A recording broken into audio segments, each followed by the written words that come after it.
Hi குட்டீஸ். ஆச்சு ஒரு குட்டி கதை சொல்ல போகிறேன். ஒரு ஜென் துறவி இருந்தார். அந்த ஜென் துறவிட்ட நிறைய சீடர்கள், நிறைய மாணவர்கள் அவர்கிட்ட படிச்சுட்டு இருந்தாங்க. அதில் கசாங் அப்படின்னு ஒரு ஸ்டூடெண்ட். அவருக்கு என்னென்னா, இந்த ஜென் குருவை பிடிக்கவே இல்லை. அவர் பாடம் நடத்துறது பிடிக்கல, அவரை பிடிக்கல. எப்போ பாரு கிளாஸில் டென்ஷனாகவே இருப்பார். பிடிக்காமல் இப்போ கிளாஸ் ரூமில் டீச்சரை பிடிக்கலன்னு வச்சுக்கோங்க, ஒரு மேக்ஸ் டீச்சரையோ ஒரு ஃபிசிக்ஸ் டீச்சரையோ யாராவது பிடிக்கலன்னு நினச்சிவோம், நம்ம கவனிக்கவே மாட்டோம். கிளாஸில் அப்படி தானே இருப்போம். ஸ்கூலில் எல்லாம் நமக்கு பிடிச்ச டீச்சர்ஸ் வந்தால் நம்ம கவனமெல்லாம் ரொம்ப நல்லா கவனிப்போம் அந்த கிளாஸை. அப்படி தானே அதே மாதிரி கசாங்க்கும் அந்த குருவை பிடிக்கல. ஒரு நாள் பார்த்திங்கன்னா அவர் வெளியே போயிட்டுருக்கும்போது ஃப்ரெண்டு பார்க்குறாரு. பார்த்துட்டு எப்படி இருக்க, நீ நல்லா இருக்கியா அப்படின்னு சொல்லி பேசும்போது, நல்லா தான் இருக்கேன், ஆனால் என்ன பண்ணுறது, எனக்கு இருக்க குருவை எனக்கு பிடிக்கவே இல்லை அப்படின்னு இந்த கசாங் சொல்கிறார். உடனே அவரோட ஃப்ரெண்டு என்ன சொல்கிறாரு, என்ன நீ ரொம்ப நல்ல மனுஷன், ரொம்ப அருமையாக பாடம் நடத்துவாருன்னு கேள்விப்பட்டிருக்கனே, அவர் ரொம்ப சூப்பரான குருவாச்சே அப்படின்னு அவர் ஃப்ரெண்டு சொல்கிறாங்க. அதெல்லாம் கிடையாது, அவர் பாடம் நடத்துகிற விதமே எனக்கு பிடிக்கல அப்படின்னு.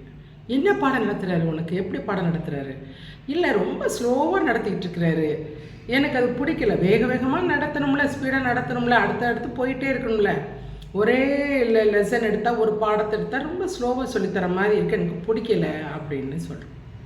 உடனே அவர் ஃப்ரெண்டு சொல்கிறாரு, அது நல்லது தானே, ஒரு கிளாஸில் நம்ம ஒரு பாடத்தை, ஒரு சப்ஜெக்ட் எடுத்துட்டோம்னா அது நமக்கு புரிகிற வரைக்கும் அது சொல்லி தருவாங்க, அது ஒரு நல்ல விஷயம் தானே அப்படின்னு ஃப்ரெண்டு சொல்கிறார்.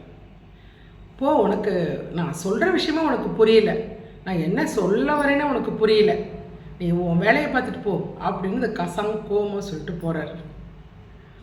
எப்பயும் அப்படி தானே, நம்ம ஒரு கருத்தை சொல்லுவோம், ஆப்போசிட்டில் இருக்கவங்க அந்த கருத்துக்கு மாறான கருத்தை சொன்னாங்கன்னா நமக்கு கோவம் வந்துடும், போடான்னு சொல்லிட்டு போயிடுவோம். அதே மாதிரி கசாங்கும் போடான்னு சொல்லிட்டு போயிட்டார். ஆனால் குரு, இவரோட மைண்டை தான் தெரியுமே, அவர் குரு இல்லை, எத்தனை பேரை பார்த்துருப்பாரு, எத்தனை சீடர்களை பார்த்துருப்பாரு. அதனால் குரு இவரோட மைண்டை கண்டுபிடிச்சிட்டார். என்ன சொல்கிறார், மறுநாள் கசாங்க கூப்பிட்டு அந்த மரங்கள்லாம் வெட்டி போட்டிருப்பாங்க, அடுப்பு இருக்க பெரிய பெரிய கட்டைகள், விறகு கட்டையெல்லாம். விறகு கட்டை நீங்கள் எவ்வளோ பார்த்துருக்க மாட்டீங்க, மரத்தை கட் பண்ணி போட்டிருப்பாங்க.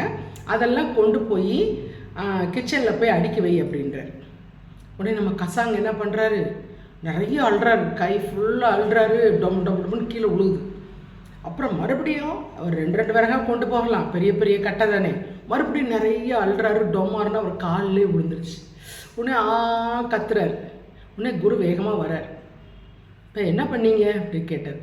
இல்லை குருவே, நிறைய கட்டையை எடுத்துகிட்டு போகலான்னு பார்த்தேன், அது என் காலில் விழுந்துருச்சு அப்படின்னு. அதே மாதிரி தான் நம்ம நடத்துகிற பாடங்கள் நான் நடத்துகிறது புரியணும் மெயினாக. அதனால் நிதானமாக மற்றவங்களுக்கு, ஸ்டூடெண்ட்டுக்கு புரிகிற மாதிரி நான் நடத்துகிறேன்.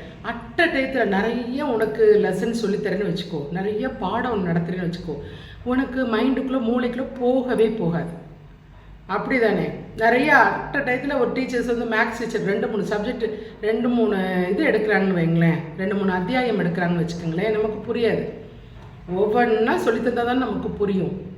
அப்படி குரு விளக்கமாக சொல்கிறார். அதனால தான் நான் உனக்கு நிதானமாக நான் சொல்லித்தரேன், ஒவ்வொரு சப்ஜெக்டும் உனக்கு அப்படி சொல்லி தந்துட்டுருக்கிறேன் அப்படி சொல்கிறார்.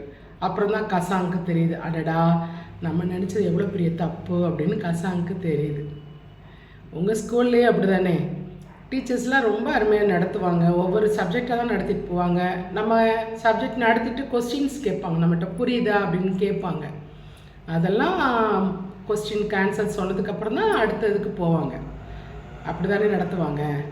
அதே மாதிரி அப்புறம் தான் கசாங்க்கு புரிஞ்சிச்சு, ஓகே நம்ம ரொம்ப அவசரப்படுறோம், நிதானமாக நம்ம படிக்கணும் அப்படின்னு அவருக்கு புரிஞ்சுது.